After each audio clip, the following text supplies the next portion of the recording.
उस्मान हादी की मौत के बाद पूरा बांग्लादेश उबल रहा है। हालात बेकाबू हैं। बांग्लादेश की सत्ता, सेना और पुलिस का कट्टरपंथियों पर कोई कंट्रोल नहीं। देश में गृह युद्ध और अराजकता वाले हालात बन गए हैं। शहर शहर कट्टरपंथी भारत विरोधी प्रोपेगेंडा फैला रहे हैं। जमाते इस्लामी के नेता लोगों को भारत के खिलाफ भड़का रहे हैं, शपथ दिलवा रहे हैं, लोगों में जहर घोला जाए। আমরা আজ এই সর্বদলীয় প্রতিরোধ সমাবেশ থেকে মহান সৃষ্টিকর্তার নামে শপথ করছি যে জুলাইয়ের গণ আকাঙ্ক্ষার পক্ষে বাংলাদেশের স্বাধীনতা ও সার্বভৌমত্বের প্রশ্নে আমরা সকল দলমত নির্বিশেষে ঐক্যবদ্ধ থাকব। দেশের গণতন্ত্র, মানুষের অধিকার ও জাতীয় স্বার্থের বিরুদ্ধে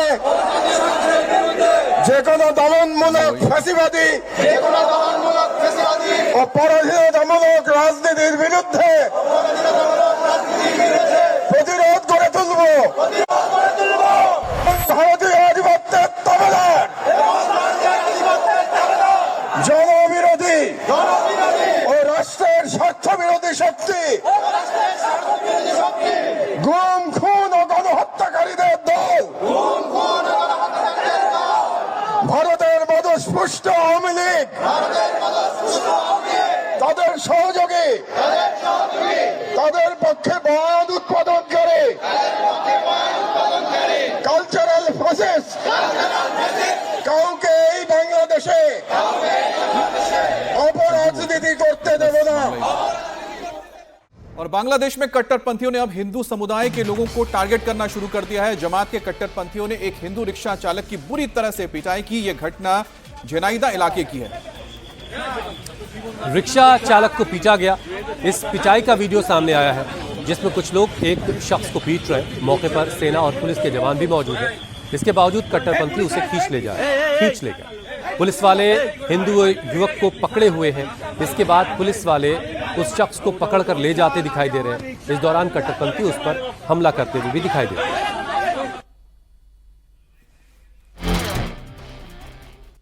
उस्मान हादी की मौत के बाद बांग्लादेश में हालात एक बार फिर से जुलाई 2024 वाले हो गए हैं।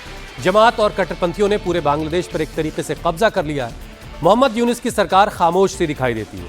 सूत्रों की माने तो इस हिंसा को मोहम्मद यूनुस सरकार का समर्थन हासिल है, जिसके सबूत भी अब सामने आ रहे हैं। और गुरुवार को ढाका में हुई हिंसा और प्रदर्शन के दौरान जिहादी और कट्टरपंथी नेता भी सड़कों पर दिखे। तौहीदी जनता के जसमुद्दीन रहमानी और अताउर रहमान विक्रमपुरी जैसे कट्टरपंथी नेता लोगों को भड़का रहे थे। और इस दौरान दूसरे जो जिहादी ग्रुप के नेता हैं वो भी वहां मौजूद थे और उन्होंने भड़काऊ भाषण दिए। इसमें साफ जाहिर होता है कि बांग्लादेश में जो कुछ हो रहा है वो पूरी प्लानिंग के साथ किया जा रहा है।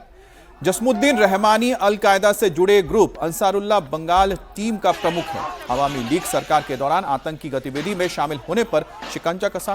2013 से 16 के बीच ब्लॉगर्स की हत्या का समर्थन करने पर जेल में रहा, लेकिन मौजूदा मोहम्मद यूनुस सरकार के नेतृत्व वाली सरकार ने उसे रिहा कर दिया। सूत्रों की माने तो मोहम्मद यूनुस सरकार बांग्लादेश में हिंसा की आड़ में आम चुनाव को टालने की प्लानिंग कर रही है और यही वजह कि कट्टरपंथियों को खुली छूट दी गई है।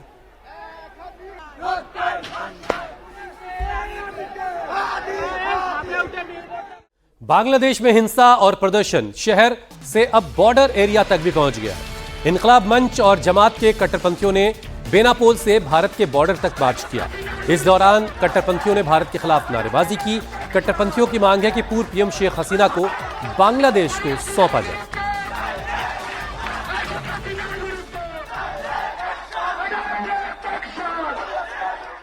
और कट्टरपंथियों के इसी विरोध को देखते हुए भारत बांग्लादेश बॉर्डर पर सतर्कता बढ़ा दी गई है। ईस्टर्न कमांड प्रमुख lieutenant general RC Tiwari Tripura और मिजोरम पहुंचे हैं। इस दौरान उन्होंने सीमा की अग्रिम मोर्चों का दौरा किया और हालात का जायजा लिया है। बांग्लादेश की सीमा से सटे 5 राज्यों की सीमाएं लगभग सील कर दी गई हैं। सुरक्षा एजेंसियां हाई अलर्ट पर हैं। सीमा पर किसी भी हालात से निपटने के लिए सेना, बीएसएफ और खुफिया एजेंसियों को मजबूत कर दिया गया है। बांग्लादेश की राजधानी ढाका में आज उस्मान हादी को सुपुर्द-ए-खाक किया जाएगा। आज दोपहर 2:30 बजे उस्मान के शव को काजी नजरुल इस्लाम की कब्र के पास ही दफनाया जाएगा। इससे पहले नमाज जनाजा होगी। और उस्मान हादी की मौत पर बांग्लादेश की मोहम्मद यूनिस सरकार ने आज एक दिन का राजकीय शोक का ऐलान किया है। शुक्रवार को उस्मान हादी का शव सिंगापुर से ढाका लाया गया। इस दौरान एयरपोर्ट पर लाखों लोग मौजूद थे।